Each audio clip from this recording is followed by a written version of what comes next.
Just like you, I've been getting up in the morning lately and I read the news and I get discouraged. I lose my balance a little bit.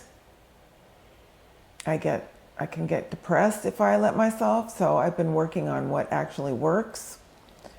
And Greg's really good at this. So I'm going to just say a couple things that work for me and then listen to what he has to say. But what I've noticed is if I pay attention to my routines, I like to work out in the morning. I have a certain thing I like to eat in the morning.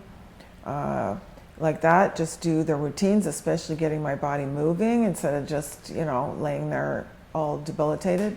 And if I focus on giving my work and how can I give today, that really seems to keep me oriented on what's important.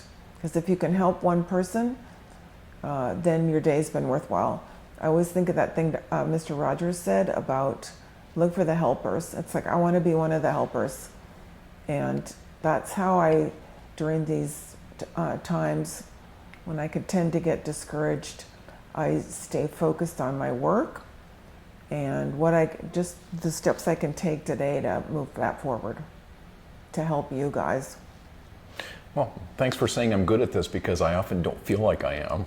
But one of my favorite subjects to think about and talk about is what's involved in not liking something, especially when it comes to something that's already happening, something that's already happened, or something that will happen.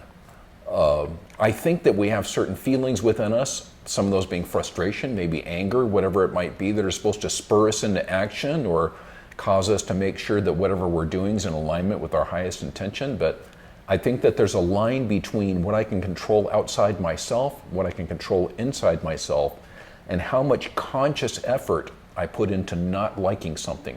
Because granted, as a human with a brain, there are going to be things that I don't like. But once I've established the fact that I don't like it, how much time and effort am I going to spend on not liking that thing? So that's kind of my guidepost.